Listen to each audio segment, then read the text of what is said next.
There's the man himself. He didn't even let me intro. You're going to come sit right down. All right, come sit right down.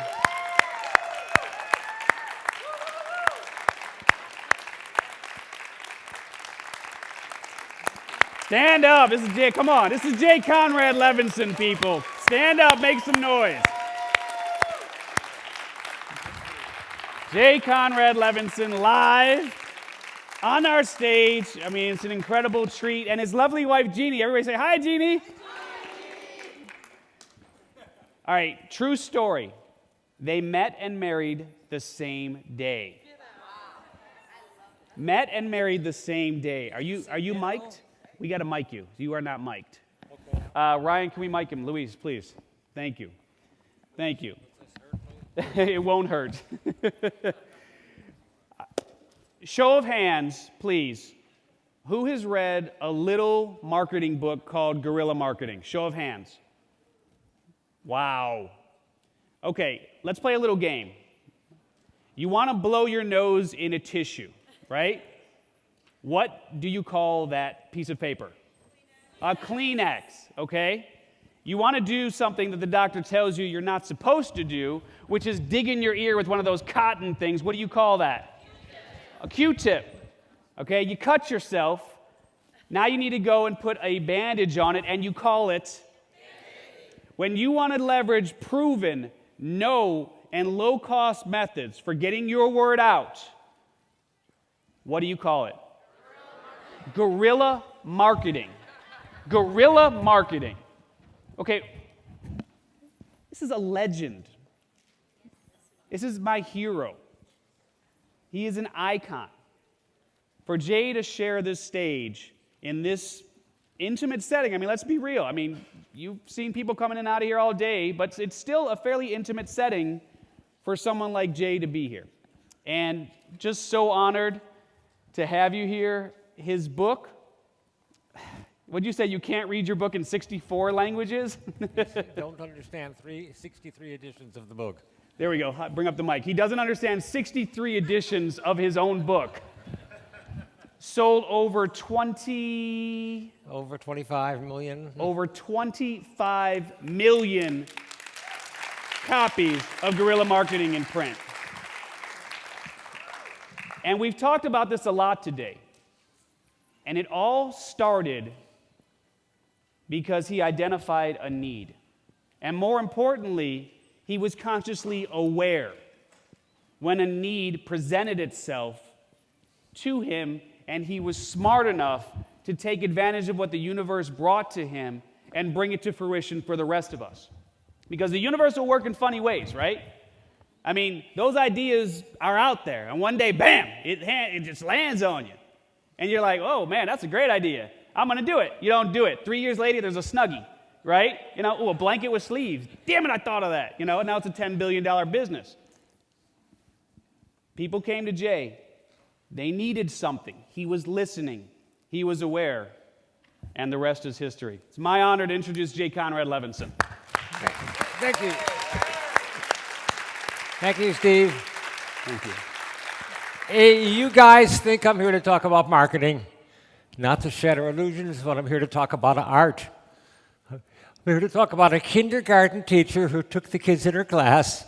She said, I'd like each one of you to take a large white piece of paper and your box of crayons and draw anything you want.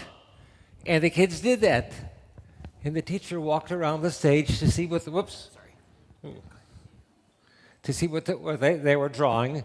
And she noticed they were all drawing different things, but eventually she saw one little girl sprawled out on all fours.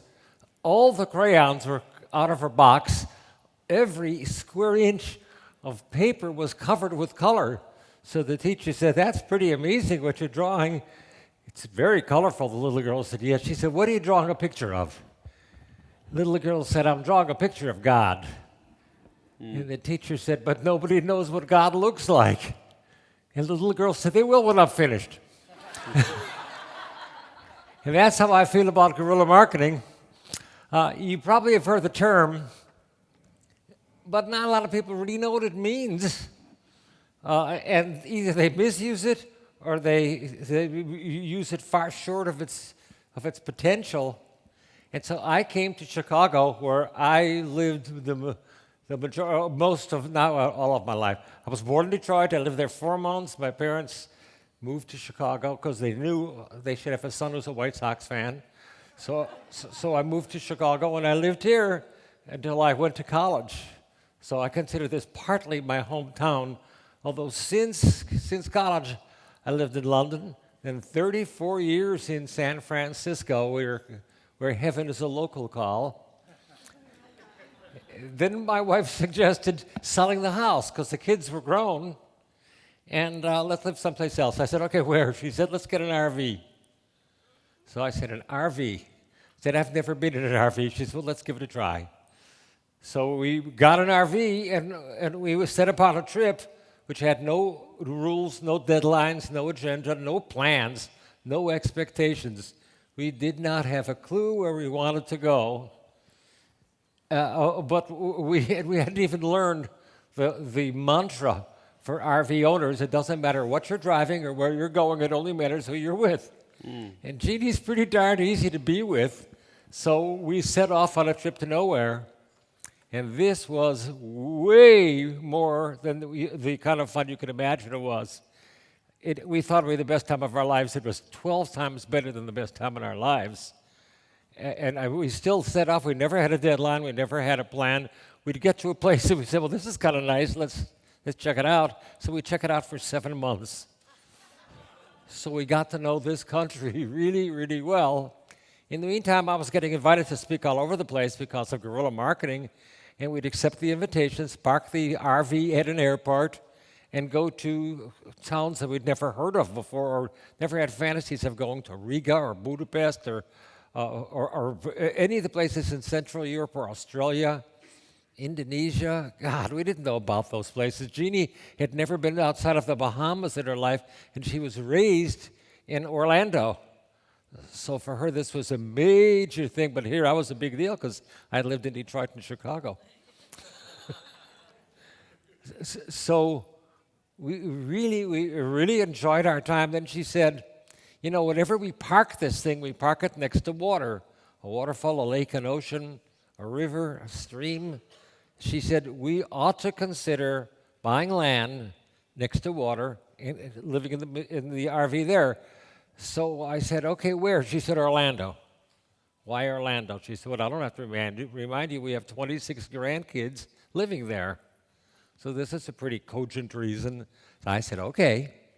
So we parked next to a lake where we still reside, but we don't reside in the RV because as soon as we got set to buy it, the owner said, if you're going to buy this lake property, just 100 yards down, we've got the same kind of property at the same price, and it's got a new house on it. And we said, a house? We had not planned. We had planned to live the rest of our lives in an RV because it really is better than you ever can imagine it is. It's so much more fun. It's so much more inexpensive. It gives you so much more freedom. You've got to be towing a Jeep or some sort of vehicle because you don't want to walk 6 miles to get to know a piece of gum. So we ended up towing a Jeep, doing that, and buying this land, which is now we live in a house in Orlando, Florida. We continued to do the travels we did. By the way, the thing I'm most proud of, here I am because I sold 25 million copies of books in 63 languages, but by far and away the thing that gives me my greatest source of pride, God, I gotta tell you, I'd give anything if any of you can ever say this. And I know it's very rare for anybody to say this ever in their lives, but it's the God's honest truth. I've worked a 3-day week since 1971, working from my home. I've also got to admit that almost everything I write about, you've got to have a plan. And I tell them how to have a plan, but I didn't have a plan to do that. I had worked at giant advertising agencies, J. Walter Thompson, Leo Burnett, in the United States and Europe. These were mighty advertising agencies. I was a senior vice president and all that stuff. But when I moved back to Chicago, not to badmouth it, I didn't want to live in this sucky weather anymore. So we moved to San Francisco, and when I lived in San Francisco, I found there are so many distractions. I'm a hardcore skier, so the distractions of the mountains that are always there. There are tide pools, there are redwood forests, there's history, and everything's pretty darned close. And so I thought, I'm going to start my company from here. My company, I didn't know what my company would be. I just know I wanted to stay there. And I knew the two things I most wanted to do in my life was to write, and so and to speak. I didn't know speaking at the time, but I knew writing. I'm crazy about writing. I do not recommend to anybody they become a writer unless they love to write, because if you don't love to write, I can't think of anything worse than being a writer. Still, I found, without trying or thinking this was going to happen, that when I was living a life like that, I was beginning to earn more than I did as a senior vice president at the largest advertising agency on earth. And I'm not money-oriented. I swear to God, I never did anything for money, never wrote a book for money. And I was doing it, and I thought, how can this be happening? I thought, well, I don't have to go to committee meetings. I don't have nice people come into my office to tell me what they did last weekend. I don't have to write memos or read anybody else's memos, and I could accomplish in 3 days what used to take me 5 days. And I loved my corporate days, which were not Mad Men days, because I worked in Chicago, which is different than New York. So I thought, this is a good way to live. I'm accomplishing a lot of work. I'm doing a really good work for big-name people, but I'm only working 3 days a week. And after doing that for about a year, I thought anybody can do this. There's nothing special about me. I'm a fast typist, 80 words a minute. That's the only thing that I was able to do that I thought was special. So I thought, well, anybody can do this. So I wrote a book about it. Because I didn't have a job, but I was doing work for diverse clients, and I called it Earning Money Without a Job. And people said, are you the dude who wrote about the book about earning money without working? And I said, no, you've got to work your tail off. You don't need a person telling you what to do, where to work, what to wear. So that made sense. And earning money without a job led to me being invited to teach at, of all places, the local college, the University of California at Berkeley. So now I'm teaching at Berkeley. They wouldn't let me title it the title of the book, Earning Money Without a Job. That sounds like a false promise. But they said, would you call it Alternatives to the 9-to-5 Job? And I've pretty much lived my life saying yes to everybody and everything. So I said, sure. So I started teaching this course called Alternatives to the 9-to-5 Job. And people glommed onto the idea of working a 3-day week, but mainly calling their own shots, being in charge of their own destiny. They didn't really mind having a boss, as I didn't either, but mainly they liked the idea of freedom. And my class started getting filled. And somebody said, would you write another book on this to tell how other people earn money without a job? There was no Google in these days, so like a moron, I said yes. It took a year to find how other people around the world were getting it on without a boss, without a job. That led to my class being bigger. One day, the kids at my class, all of whom had long hair, Levi's, holes in their Levi's, really good ideas, not a clue how to market those ideas. They said, Jay, can you write a book to tell us how to market our ideas? So I was a specialist in being a moron, so I said, sure. But when I went to the library at Berkeley, there were no books on that topic for kids with the income my students were earning. I went across the bay to San Francisco, to Stanford. I went throughout the state of California looking for books for kids like the kids in my class. I couldn't find any, but I made a promise I'd have a book for them. So I wrote a book. And I thought, who else wants my kids? My kids want independence. They want freedom. They want to be in charge of their own destinies. They do want money, but they want to win, like gorillas do. Hey, that's a good title, so I called it Guerrilla Marketing. Kids in my class all started embracing the ideas that I talked about. So what were their names? Their names were Bill Gates and Steve Jobs and Michael Dell. And they started their companies based on guerrilla marketing. They brought me to Redmond, Washington, to Cupertino, California. They brought me to their places to speak to them, not for an hour, but to speak to them for maybe 2 weeks, or 12 times or whatever. And I got to talk to people who, like you, really wanted to do these things. They could visualize the dream. And when I was talking to these things, Apple was not a big company. Microsoft was just a name on Bill Gates's notepad. And big companies like Hewlett-Packard would bring me in because they said, we'd like you to write for us. And I said, why? Look, you've got a big company. They said, but you can write in English. And these guys wrote in techno, so they couldn't. So I got called into these big companies. Silicon Valley was growing. And so I was really lucky that this was happening at that time. And Guerrilla Marketing, without a plan, she says, where's Jeannie? She says, why didn't you trademark that name? I said, Jeannie, I was writing a book. I wasn't creating an empire. I didn't know there'd be 25 million copies in 23 languages. I didn't know it would become a brand of its own, the biggest marketing brand on earth. I didn't know that would happen. That was not my plan. But because I say yes to everybody, if they'd say, will you fly out here to Lisbon and to talk to us about how we could do this because we don't have any money. Oh, a lot of people said, we just got from behind the Iron Curtain. And what do? We don't have any money.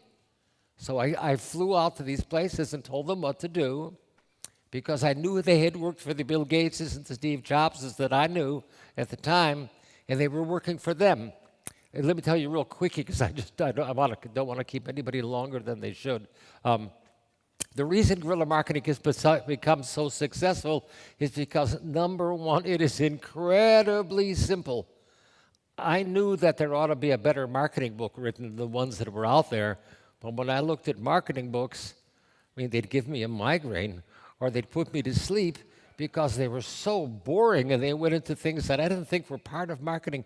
I'd worked for big advertising agencies and we never went through those dances in order to make a product or successful. So I wrote Guerrilla Marketing for people who really needed it, but mainly because it's so simple. And another thing, and this is such a strong thing to say, my lawyer says, are you sure you can say that? I said, I swear to God, try me anytime you want. I said, because it works 100% of the time if you do it right. So I am in Schaumburg to show you how to do it right.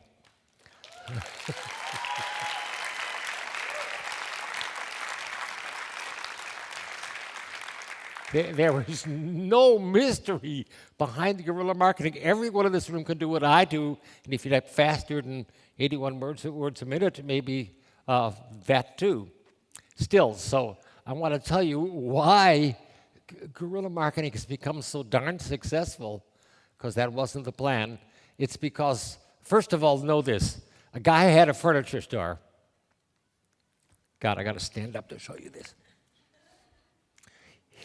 His furniture store was a medium-sized furniture store, medium-sized in every way, and it was doing pretty well. One day he got to work, and he noticed construction going on the left. And he noticed eventually that the construction became a building, and that building became another furniture store. And it was bigger than his furniture store. It was a competitor of his right next door to him. You think that's bad? It was worse because a few weeks later he got to work on the right. There was more construction started on another store, and it also turned out to be a furniture store. And the furniture store was also bigger than his. One day he got to work, and the furniture store on the left had unfurled a big banner. It said, prices slash 60%. And he thought, 60%? Look at the size of their banner. Their banner is bigger than my entire operation. And he looked at the store on the right, and they had an even bigger banner. And they said, everything must go prices slash 75%. And again, he thought, their banner is bigger than my store. Look at those discounts. What can I do? But he was a guerrilla. So this is what he did. He went in his own store, and he made his own banner, and he hung it out in front, and it said, main entrance.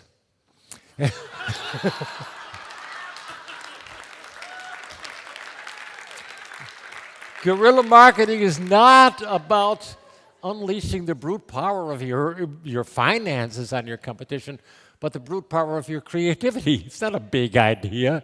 Main entrance, what the heck? And that's how all of guerrilla marketing has worked. Steve Jobs talked to Henry Ford.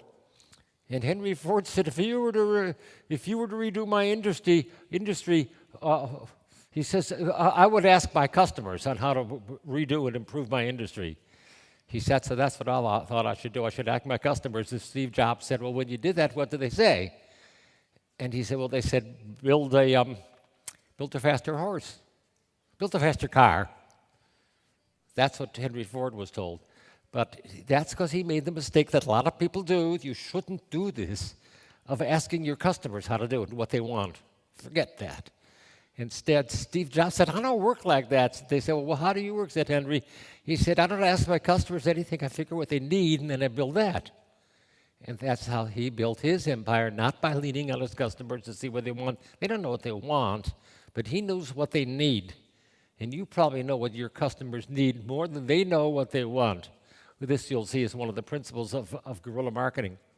So now that I've given you the preamble without even the amble, I want to let you know there are 22 ways that guerrilla marketing is different from traditional marketing.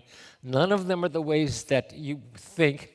None of them are the ways that you've read. All of them are simple. I'm floored, Jeannie's floored by how many people we've met around the world who've embraced my ideas to build enormous empires. First way that's different. I'm going to compare guerrilla marketing with traditional marketing. I used to compare it with textbook marketing, but guerrilla marketing is the textbook now in most US and most MBA programs in the world, and so I can't compare it with my own book. And so I'm going to compare it with traditional, or as Jeannie calls it, old-fashioned marketing. Okay, traditional marketing says, in order to market, you've got to invest money. Not going to badmouth money, not to this group who came all the way to Schaumburg, Illinois, to learn how to earn and create more. But I'm here to say that in order to market as a guerrilla, it's not a matter of money. It's a matter of investing time, energy, imagination, and information. You've got time, you've got energy, you've got imagination. I'm going to give you the information. You probably have most of it in your minds right now. That's the main investment you need, not money. God, we meet so many people who have fortunes. They started with nothing, or in some cases less. Another difference is that when I went to write guerrilla marketing, I really mean it. I looked at all the marketing books, and they really were amazingly boring. They really did put me to sleep. I'm not a very disciplined person, but I couldn't make it through an entire marketing book. And yet this is what the world was being built on, and our academic pillars were being built on these kinds of books. And I thought, oh, yuck, I could never make it through a marketing book. So guerrilla marketing, all of marketing had been enshrouded by a mystique. And mystiques are kind of boring. So my books have no mystique in them. The guerrilla marketing completely removes the mystique from the marketing process. If you read any guerrilla marketing book, I promise you won't have any questions at the end of the book. You'll know all the answers to any questions you might have. And you think, what were my professors in school trying to do to me? What were they trying to brainwash me into thinking? It's not like that. It's like Jay is saying in this book. So it's true what I said. Guerrilla marketing came about because guys like Bill Gates and Steve Jobs and Michael Dell and all the big computer people now, because they had small businesses, they wanted to make bigger. They couldn't use the big business techniques. They didn't have money. They didn't have time for focus group interviews. They didn't have any of the things that people think are necessary attributes right now. They didn't have those things. So when I wrote guerrilla marketing, every word of every sentence, of every paragraph, of every page, of every chapter, of every guerrilla marketing book was geared to small business. The soul and the spirit of guerrilla marketing is small business. The lifeblood of guerrilla marketing is small business. It really works for small business. Seeing that this happens, big businesses, Fortune 100 companies would come to me and they would say, well, we want to benefit from those things too. How do we do it? I said, well, do it. Here's the book. And they'd invite me to speak for them. And big businesses started using guerrilla marketing because it worked for them for the same reasons. It was simple and it works every time if you do it right. And they'd bring me in to show them how to do it right. And doing it right, if any of you have kids, I bet your kids could do it right. We do. We have grandkids that know how to do it right. It's not a complicated thing. Still, you got to understand it's all about small business. Big business said, we should learn those things too, huh? And I said, well, I guess so. Fourth difference, traditional marketing measures its performance on the basis of sales or traffic in your store or hits to your website. Those are so wrong things to look at. That's not how you measure the efficacy of marketing. There's only one measuring stick that tells you the truth. You always want the truth if you're going to be in marketing. You don't want anybody to be lying to you. You don't want to base your business on lies. So the only measuring stick in guerrilla marketing is profits. That always tells you the truth. I know a lot of companies that set sales records losing money on the way. It's not about setting sales records. It's about profits. And if you pay attention to profits, you'll see, gee, this works and it's not hard, and I don't really need a high-paid accountant in order to do this. A fifth difference, traditional marketing is based upon experience and judgment, which is a fancy way of saying guesswork, but guerrillas can't afford to make wrong guesses. God, I worked at these big, giant advertising agencies for these huge Fortune 10 companies, and I thought they were using a whole lot of judgment. And judgment doesn't really work. So I have a degree in psychology, and I remember how depressed I was when I was graduating from Boulder, the University of Colorado, and finding out when the dean said there were no laws in psychology. Now, what am I spending all 4 years? Well, of course, I was skiing most of it, but why was I spending all this time and money learning theories? You can't build a business on theories. Since that time, a lot of those theories have been tossed out the window where they belonged, and others were proven to be laws of human behavior. And we can go to school on those laws of human behavior. For example, we know that 90% of all purchase decisions are made in the unconscious mind, and we know a slam dunk manner to access the human unconscious mind, and the way to do that is through repetition. And so we know, because guerrillas know, that marketing isn't an event. This is an event. Marketing is a process. It's a process that has, if you're smart, a beginning and a middle, but not really an ending, because it should be improving all the time. Why do you think I've written so many marketing books? Not because I do love to write, but because marketing keeps changing, and if anybody wants to invest their time and energy in becoming a guerrilla, I want them to be kept up to date. It's 2013 or 2012 right now. I don't want them to operate according to 2008 principles. So I keep writing new marketing books to keep them up to date with what's really happening in marketing. And my books are amazingly simple to read. And I'm certainly not trying to sell you any. If you want to buy any, I'm not going to tell you how to do it. So I didn't bring any books here. Still, we find that there are left-brain people and right-brain people. And the more we learn about these things, we put them into guerrilla marketing books. We wrote one that now is a bestseller in Europe called The Guerrilla Marketing Revolution. It's based on all the psychology, real psychology, that goes into marketing. And so that tries to make marketing as easy as possible for people to do it. So guerrilla marketing is based as much as possible upon psychology and not law, and not guesswork. I don't want you to be wrong. I don't want you ever to do something with any of your money and lose money at it and say, Levinson did that to us. He came all the way to Schaumburg to tell us a lie. No, I came all the way to Schaumburg to tell you the truth. Maybe taking a Sox game, but we couldn't do that. Still, I want you to earn more profits based on what I'm telling you. That's my plan here. And I know it will work, because I'm going to make it so darn simple for you. Sixth difference, traditional marketing says grow your business and then diversify. So that leads to otherwise sophisticated companies like Coca-Cola saying, well, our name means beverages, let's buy a winery. And after they lost $90 million, they thought, well, maybe our name doesn't mean beverages, maybe our name means soft drinks. Gerber says, but our name means babies, so let's open a line of baby furniture stores and baby clothing stores. And after they lost nearly $30 million, they thought, well, maybe our name is baby food. And what happens is companies diversify beyond their level of expertise, and they get into waters over their head because of their corporate ego. Guerrillas maintain their focus. They try to add more excellence. Aristotle said, excellence isn't a point that you achieve, it's a habit you get into. And gorillas try to get into the habit of maintaining their focus and continuing to add more excellence and not making their ego part of the equation. And focus is it. Seventh difference.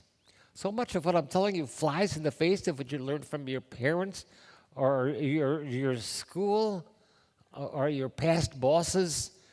They were trying to tell you the truth, and imagine some of them are succeeding, and I'm trying to tell you the truth.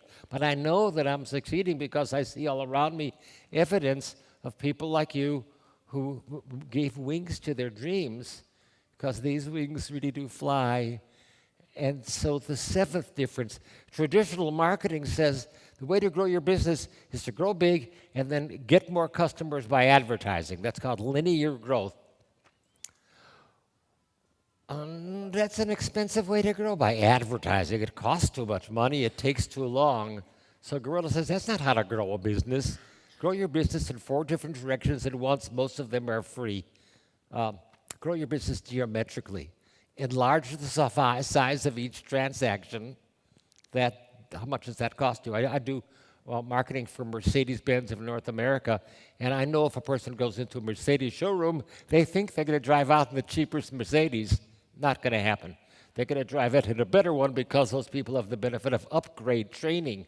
How much does it cost to upgrade the purchase of a person who likes you anyhow? Hardly anything. Another way that you grow with guerrilla marketing is growing by having more transactions with your current customers. You'll see that follow-up is magic power in the realm of guerrilla marketing. How much it costs to do follow-up? Hardly anything. Guerrillas know that every one of their customers are the center of a network. They have loads and loads of referral power. So guerrillas say, tap that referral power. How much does that cost you? Costs hardly anything. So now you're growing by having larger transactions, more transactions per sales cycle with each of your customers, and referral transactions, and you're growing, and your profits are growing because it's not costing you anything to do that. And then you're also growing linearly. I am not here to badmouth traditional marketing because I know it works and because I think it's terrific for lots of people in lots of instances, but not nearly like it used to be. So if you're growing in 4 different directions at once, larger transactions, more transactions, referral transactions, and linear transactions, you're seeing that your profits are growing, but your expenses are not growing. That's where you come to the 8th difference. Ugly statistic. The number is 68, that's the statistic. 68% of business lost in America, Europe, Asia, South America, is lost not of shabby quality or poor service, but due to customers being ignored after they've made the purchase. Guerrillas work very hard to get a customer. They're not going to lose that customer by ignoring them. So guerrilla marketing preaches fervent follow-up. And that makes that 68% disappear, and you don't lose the customers you've worked so hard to get. A 9th difference.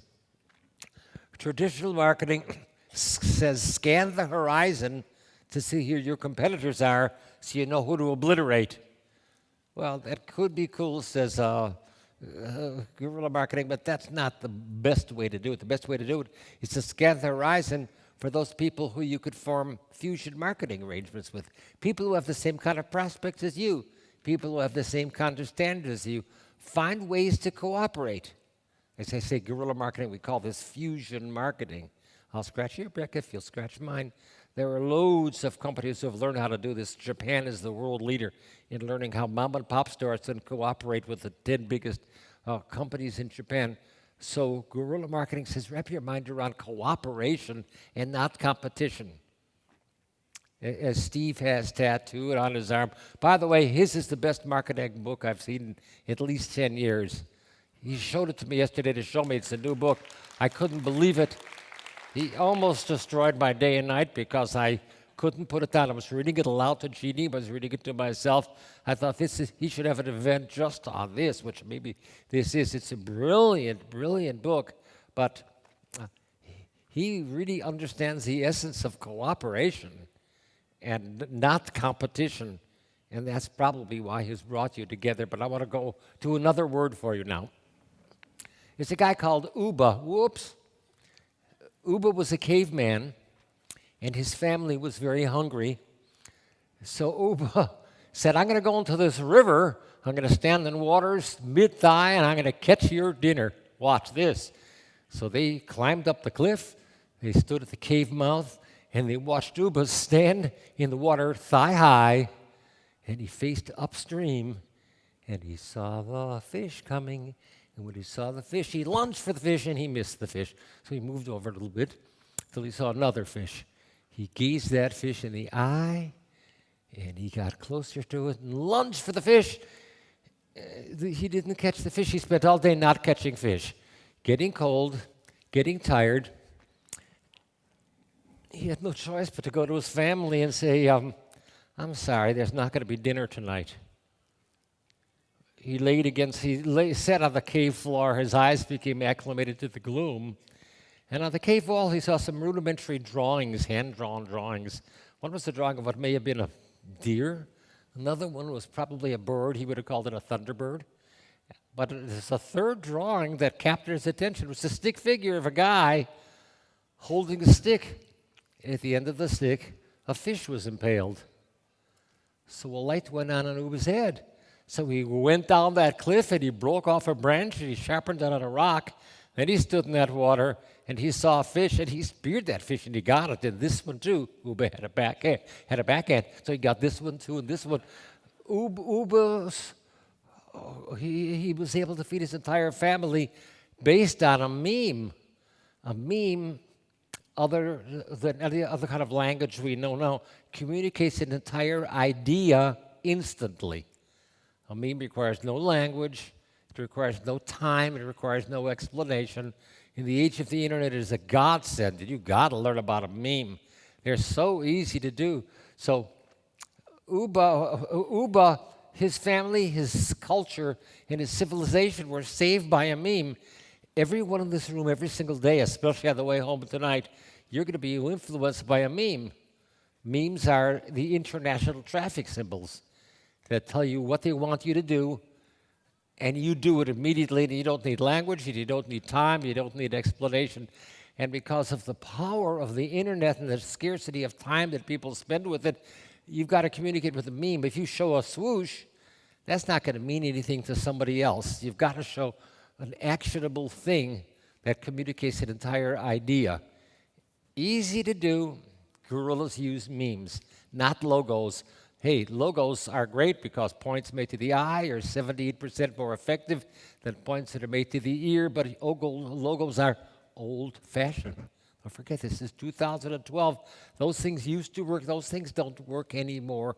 If you have a few $1 billion like Phil Knight of Nike had, then they'll work. Unless you have a few $1 billion, start looking into the magic of a meme. Guerrilla marketing also reveres the idea of the lifetime value of a customer. Again, I'm not going to badmouth that, but they're all about giving and not about taking. Guerrilla marketing is always asking, what might my customers want to make their lives better? So guerrilla marketers are always thinking, what can I give away? There's a series of apartment buildings in Los Angeles where the average occupancy rate is 70%. Except for one building, its occupancy rate is 100%. How did they get to be 100%? Because the owners of the building put up a little sign.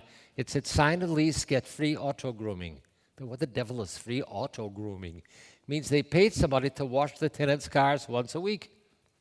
And by doing that, they have a 100% occupancy rate, which easily covers the difference between not paying anybody or paying one guy to wash people's cars once a week. So wrap your mind around this idea of giving and not taking. Number 12 difference. Traditional marketing is me marketing. Guerrilla marketing is you marketing. Go to a traditional website and they say about our company, about our headquarters, about our history, about our clients, about me. It's about them. Nothing against any of you personally, especially those of you who are taking notes. Nothing against you, but people, when they go online, they don't care about you. They care about themselves. And if you could talk to them about themselves, that's their favorite topic. So guerrilla marketing is you marketing. Everything in a guerrilla website is oriented to the visitor to the website and not to the person who is running the website. Wow. I don't want to throw ice water in things you believed all your life, but The 13th difference is that traditional marketing would have you believe that advertising works. Not true. It would have you believe that PR works. Doesn't work anymore. It would have you believe that having a website works. Having a website, well, maybe works, but probably not. Advertising used to work. It doesn't work anymore. Doing PR used to work, but you can't operate with outmoded realities. And everybody in this room must have learned by now that having a website is a pretty sure path to financial oblivion. So wait a minute, it's 2012. What does work? Here's what works. If you do advertising and you do PR and you have a website, all three will work. All three will help each other work. The days of single weapon marketing have been relegated to the past. We're now living in an era where only marketing combinations work. And if you do advertising and you have a website and you do PR, all three will work. It's not going to cost you much more. It's probably going to cost you less. You're not going to waste any of it.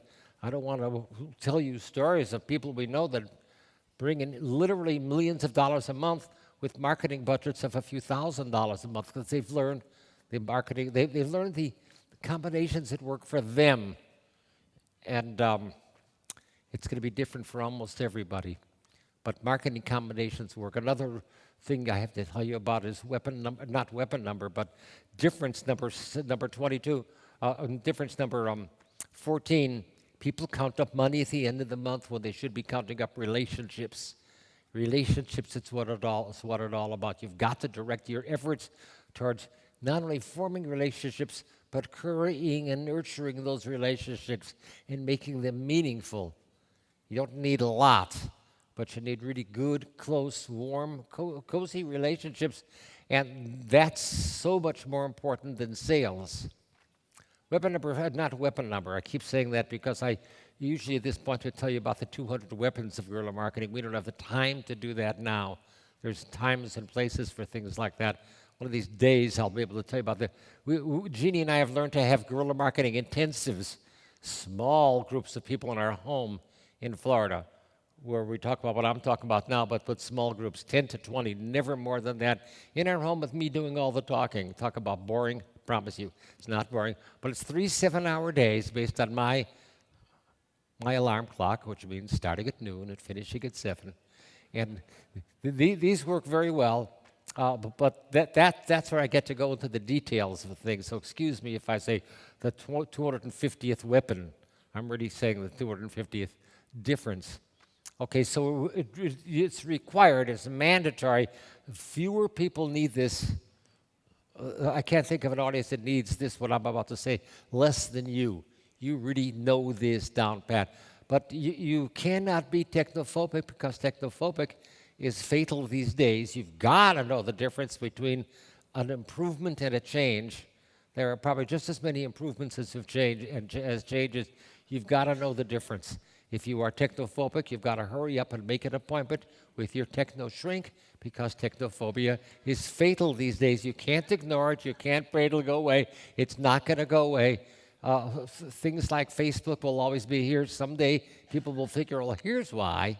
No, it's not just a matter of seeing why my family is growing so fat. It's a matter of so many other things. They'll learn. Like I was here in the beginning days of television. Nothing was misused more than television. Not anymore. It's used with brilliance by many people. Then along came the internet. Boy, that was totally misused and abused. That pretty much got fixed. Lots of bright people, many in this room, have learned how to use the internet. And here we are with the social media. Same thing. It's easy to use. It's way easier to abuse, and you better know the difference or stay away from it.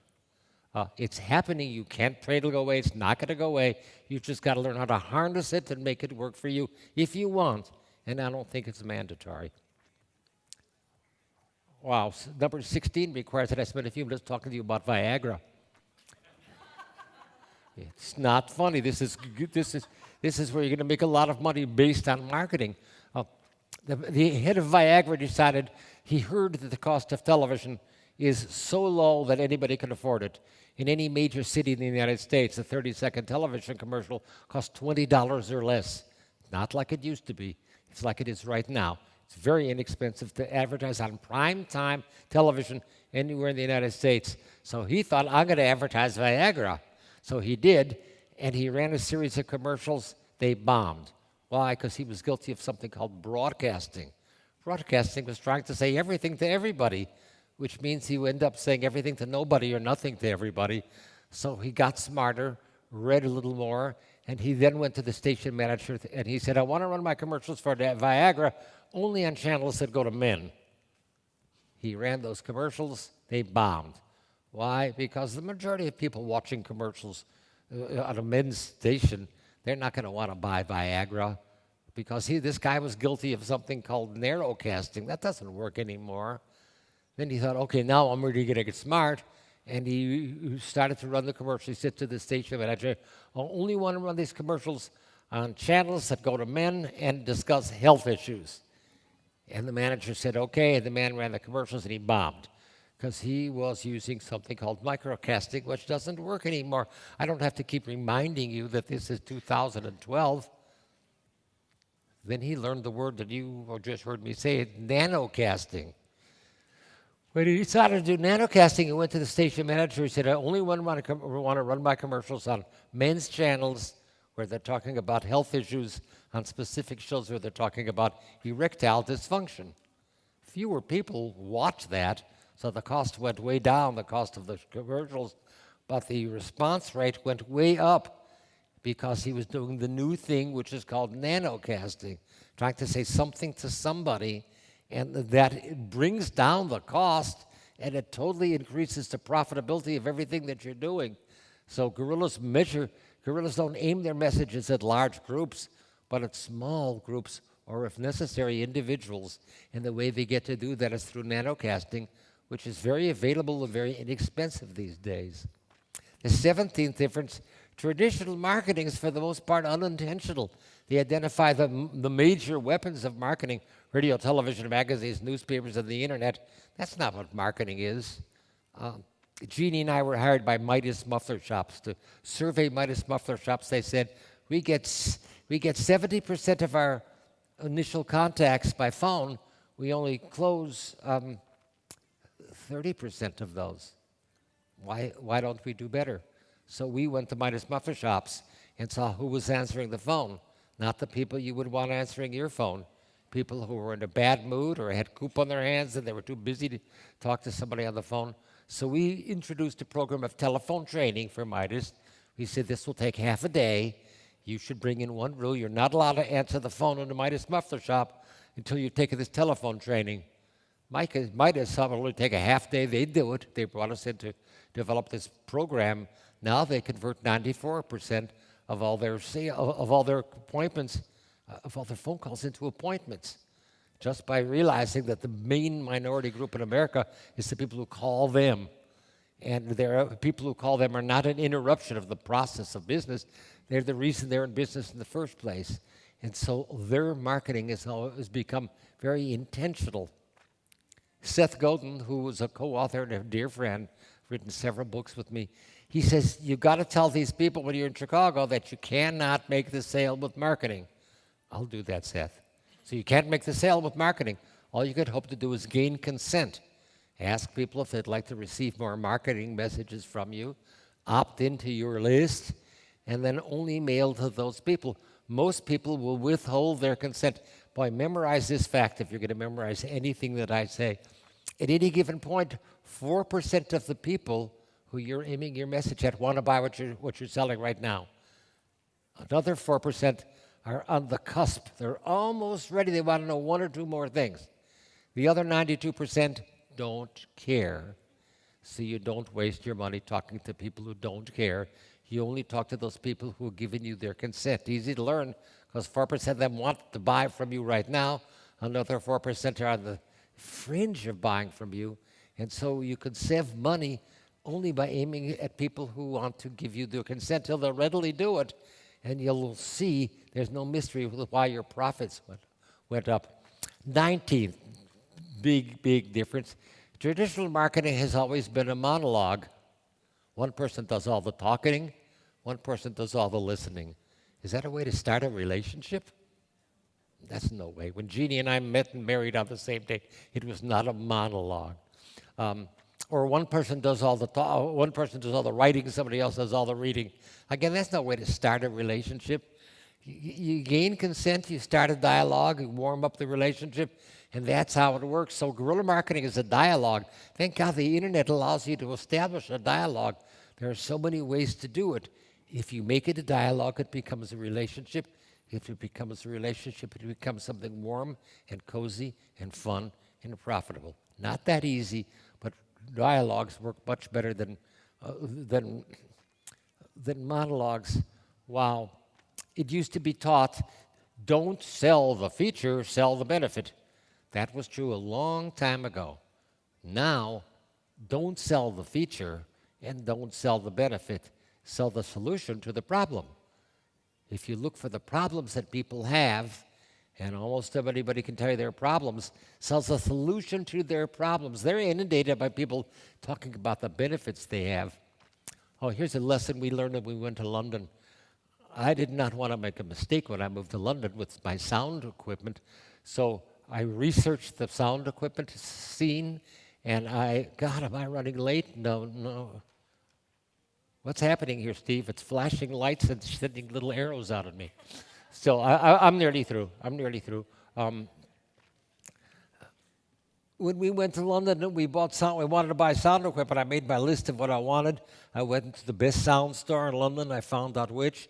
And I said, I would like to buy this, and this, and this, and this, and this. He said, I'm sorry, sir, I'm not going to be able to sell you that. I said, why? He said, come over here a second. He said, sit down. He said, what are you going to listen to on this sound system? I said, well, music. He said, well, what kind of music? I told him you could listen with just your family or with parties. I started answering that. Where are you going to keep the speakers? I started answering all of his questions. When I got through, he said, I don't know how you're going to take this. You shouldn't buy what you were planning to buy. That would be wrong for you. You should buy this and this and this and this, which was considerably less money than I was planning on spending. Not only did I buy it, not only did it work well, but I told all my friends, and continue to. Guerrillas learn that by realizing don't sell people what they want. They don't really know what they want. Sell them what they need. How are you going to learn what they need? By talking to them, asking questions, listening carefully to the answers, and then being honest and say, this is what you need. What you wanted was wrong. They're going to appreciate you for that. And you're going to find that suddenly life gets a whole lot better because you're doing the right thing, which is not so easy to do in marketing. Or do the right thing in marketing, many people think is to get money. So this is a way of getting more money easier without ever breaching ethics. Guerrilla marketing holds to the highest standard of ethics.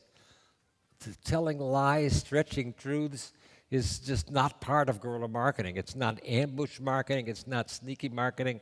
It's really and truly, it should be in the best interest of the customer. If that happens, it's going to be in the best interest of you. Finally, this is not a punchline, just finally, a lot of people are scared of marketing because they think it's going to cost so much. In guerrilla marketing, we've identified 200 weapons of marketing. Way more than 100 of them are free. Guerrilla marketing is not an expensive way to do business. It's a way of earning a whole lot of money, but it is definitely not an expensive way of doing business. So guerrilla marketing urges you to get to know all the weapons of marketing, realizing that more than half of them are free, and then experiment with them and find out the combination that works best for you. And suddenly, that light will go on in your soul, and you'll realize that marketing isn't what I thought it was. It's what Jay told us that day in Schaumburg, and it's way simpler than I thought it's going to be. It's a whole lot expensive, less expensive than I thought, and I now understand why guerrilla marketing works. And it's not a matter of you say, well, now I'm going to do this and this and this to become a guerrilla. It's a matter of just embracing the things that I've been saying to learn to be a guerrilla, because I know that deep within most of you resides a guerrilla, and all the things I'm saying to you make sense. And it's really and truly not what that brilliant professor or that loving parent taught you. It's what I'm telling you right now and what I say in my books and what I invite you to learn in my house in Orlando. Watch out for the gators, because we live on a lake with a lot of alligators. But When did you say, Jeannie? Jeannie told me July 23rd and 25th, we're going to have a 3-day intensive in our house. And again, August 20th to 22nd. And you're not supposed to sell anything. I hope I'm not selling anything. I hope I'm trying to fill in missing blanks for you. But at this point, I want to talk to you. But the last thing I'm going to say is about the Chinese. And the Chinese ask this question, when is the best time to plant a tree? And they know that there are two answers, that there are two best times to plant a tree. They're exactly the same as the two best times to become a gorilla. And one of those times is 20 years ago, and the other of those times is the day you get home from Schaumburg. I hope that you will take the insights I've tried to impart from the stage today to launch your own guerrilla marketing attack and to achieve fame and fortune. Don't forget what I said at the outset. I work 3 days a week, and I don't want you to become workaholics and blame it on me. I had nothing to do with that. You've got to achieve fame and fortune, fortune as much as you want. Fame is not important, but joy to be with your family and to appreciate the rest of what's inside of you, because inside of you is way more than the ability to earn millions of dollars. You're a very special person. You're here for a short time. I'm trying to make it as fruitful for you as possible, and I want to thank you. Oh, I have to tell you, the last thing I can tell you is a dirty lie. And I tell you this lie because you believed it all your life. Here's the lie. Time is money. That's not the truth. The Roper poll, the Harris poll, the Gallup poll, the universities of Maryland and Pennsylvania conduct studies each year on what Americans cherish the most. And in 1988, time went to number one on the list. It still is number one on the list. Time is life. Time is not money. Don't waste your time with the sort of money. Instead, use the insights that are not available to you to brighten your life and the life of those people around you.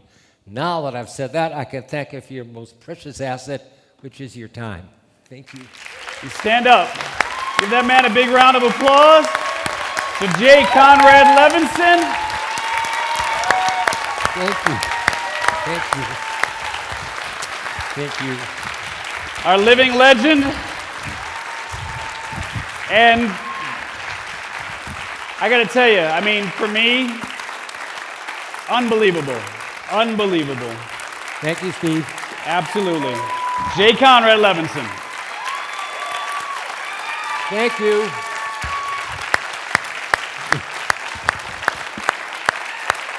And since we're recording, and this is on videotape, Jay, will you be so kind as to repeat what you said about this little book called Internet? It's the best marketing. What did you say? I said it's the best marketing book I've read in over 20 years. Thank you. And he didn't ask me to say that. He didn't even say anything good about his book. I was blown away.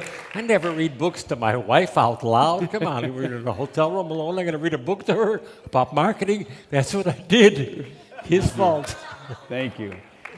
So it gets even better because Jay and Jeannie have decided that they will actually stay and participate in the 2-minute drill. So what that means, just to kind of clarify for those who are unfamiliar with what we're going to be doing, I'm going to talk a little housekeeping for a minute. But the 2-minute drill. Jay is going to be in a chair, sitting comfortably. There'll be another speaker in a chair, sitting comfortably. Their names will be on a sign. You'll be able to see who they are. Most of the speakers will be participating, who you've seen. Some who you haven't seen yet, who will be appearing Saturday and Sunday, are here. You will line up in front of them. You will have 2 minutes to introduce yourself, to take a picture, to get an autograph, to ask your most burning question. This is a very rare opportunity, and we are going to have someone to monitor time. So be very respectful of your fellow attendees and keep it to 2 minutes. But Jay has graciously agreed to stay to do this. So thank you so much. Thank you. Thank you. Yeah. And again, what a day. What I'd like to do, Jay, do you mind sitting for a second? Do I mind sitting? Do I mind standing? I'm Yeah, not standing. please. I want you to be comfortable. I tell you, so Kathy Nelson, are you here still? Can you read what you wrote? Because what I'd like to hear on the mic from a few of you is what you took away from Jay's brilliant presentation. There's a lot of subtle things there. And so you may have picked up something that someone else missed. And you said something, Kathy, you caught the quote, because thank you for posting it already on Facebook, which, by the way, if you're Twittering tonight, that's hashtag Internet Profits. Thank you very much. But Kathy, what did you say about success versus money? And you had a quote there that you caught that I have on my phone, but I just didn't bring it up with me. Do you remember what that is? I've been tweeting so much my battery died, and I wrote probably 15 or 20 quotes. Okay, I will find it, because that one in particular was really good. So if anybody has their phone, yeah, or I will. computer, I can will grab get it. But. I will get mine. But come to the mic, and I want you to give me a takeaway that you got from Jay Conrad Levinson. And by the way, I know I shouldn't necessarily be sharing this, but it takes a lot of effort for Jay to be with us. I mean, I don't want to disclose too much here, but I have no secrets from anyone in this room. But Jay is not 100% right now. And Jay actually hasn't been 100% for quite some time. As a matter of fact, if I may... I've never heard anybody say this, so I'm listening intently. About a year and a half ago or so, they gave Jay 5 months to live. And it's true. It's true. And I mean, it's an honor to have you here. So, thank you. Thank you.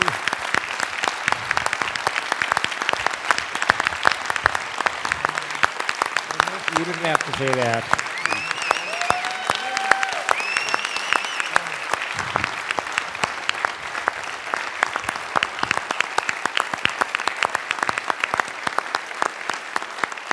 So you have witnessed a very rare presentation. And this is an opportunity that thankfully we had, but we almost didn't.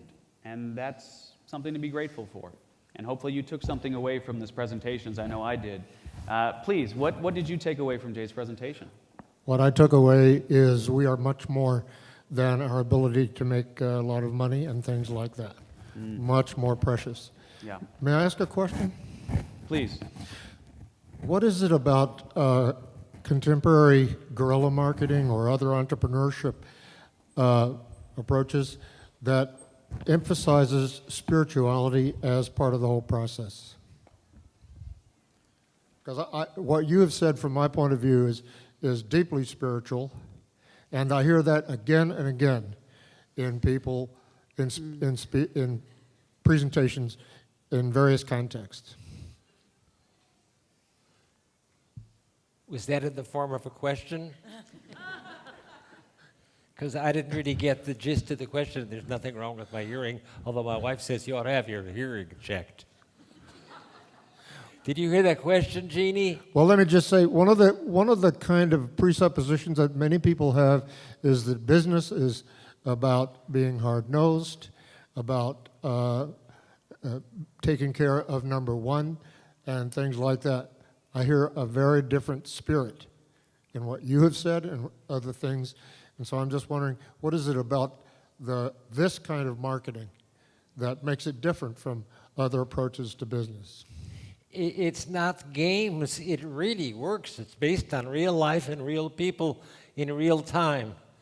That's what makes it special. A lot of the marketing I learned when I was growing up and when I was in ad agencies and in college sounded good, but it didn't work. And this stuff is battle-proven. It really works.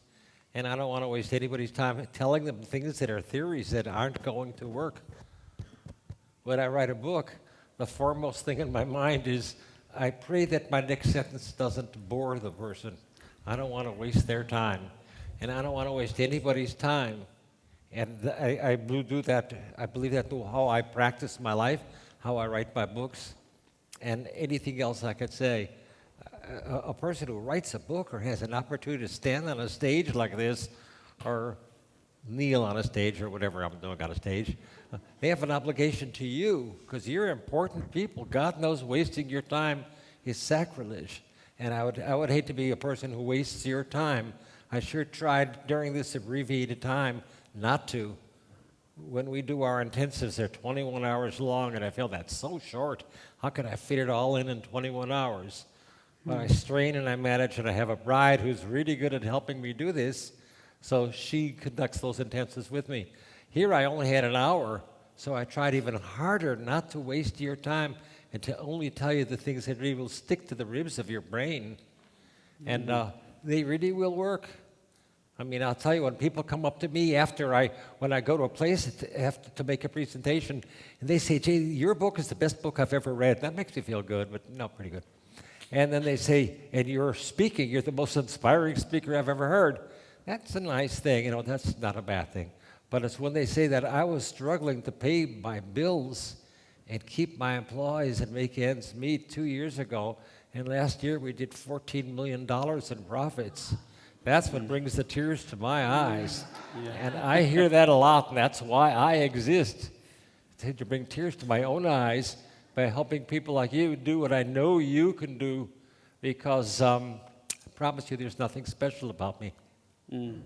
You know, and I have the quote here, and Kathy, thank you again for posting this. So what you said, at least what you took, was guerrilla marketing is not about unleashing your finances on your competition, but unleashing your creativity. Is that not magic? Yeah. Is that not magic? That's what it is. That is magic. Please. Well, what I was going to say is, because you were looking for that one quote and I could not remember, but a couple things. I was struck by a couple things. One is the humility and the generosity. And I think that for you, Jay, I think we've talked twice or 3 times since I've been here, and your attitude of being authentic, really at the core, resonates, I think, with all of the messages. But really, the idea that you've put it so simply, I think you said it, and it's in one of my other posts, is about really the success of marketing and of guerrilla marketing is its simplicity, and that your brilliance in being able to make it simple for everyone. And what's congruent about it is that you get to do it from your strength. I mean, it's actually a strength-based approach. It really comes to the core. So I appreciate that so much. It's been an honor to meet you. My prayer is that you do the same. I've been doing now it for that you years. know how. It's actually a bootstrap tactic. So for those of us that have bootstrapped our way to wherever we are, it's absolutely because you didn't have the finances to do it. So guerrilla marketing's been the way. So thanks for being a role model and leader for us. Absolutely. Please. Yes, Jay, I'm Pat Michaud from Canada. I heard you speak in Edmonton 20 years ago, and I'm thrilled to have had the time here with you tonight, so thank you for all that you shared. The one thing that jumped out for me that you said, it hit me like a brick tonight, was the only true measure of successful marketing is profits, not sales. So that's my big takeaway. Thank you. Thank you for sharing. Gosh, yes. Thank you for saying that again. Absolutely. Please. What I took away, I think, was meant in a business context, but I think it can be applied to your personal life too. And I kind of think of it in the form of a quote, and with your permission, it's a quote I'd like to use on my website. And what you said was, people count money at the end of the month when they should be counting the relationships they've built. Wow. And I think that's very powerful. Yeah. That's what I took. I heard you, and I really admire your sense of hearing and understanding and interpretation. Yeah. It's brilliant. Please. Yeah, Brian Daly from Chicago. And what I heard and got from your brilliant presentation was, the old motto of giving someone what they want so you can give them what they need, whereas you put it, giving someone what they need because we don't know what we want, or giving someone what they need because they don't know what they want, and educating them to a point so you can really give them what they really need. Yeah. I'm so glad you picked up on that, because it's so much easier to sell people what they want. And you're doing a disservice to humanity when you do it like that. But if you find out what they need and then sell them what they need, I think it's harder, but my God, you're going to feel better when you go to sleep. Yeah. Please. Hi, Jay. My name is Callan Rush, and hopefully I'm going to bring tears to your eyes. 4 years ago, I started my business with $200 in my pocket, and struggled, and I read your book, and in my 4th year in business, I'm doing $1 million in revenue. And it was all through free marketing once I got that concept. Thank you. And the biggest, I'm extremely inspired. You've been such a big influence on me and what I teach and how I treat my clients and where my focus remains. And my biggest takeaway in all the work I've done with you is don't scan the horizon for your competition to obliterate them. Scan your horizon for friends that you can joint venture with. There's more than enough business to go around for all of us, and each one of us has a particular way that we spice our service. And so if someone's not my client, maybe there'll be someone else, someone that I meet. Maybe I can pass someone that's on my list to them. So not competition, but joint venturing. That was so huge for me in my business, so I thank you. Great. Thank you for saying that and seeing that. Yeah. Please. Jay Conrad Levinson, wow. It is such an honor to be able to make your acquaintance today. When I started my business back in 1994, I got a hold of one of your tape series through Nightingale Conant. And when hearing you today is just rekindled all the information that I had when I started my guerrilla tactics back then. I've built such a wealth of contacts over the years, and you've reminded me of all the different ways that I can work with them to help them, grow and flourish in the process. So thank you again. Thank you for saying God that. bless How do you you. think that makes me feel? Wonderful. Thank you. And one more, please. Perry Plotkin from Bolingbrook, Chicago suburb.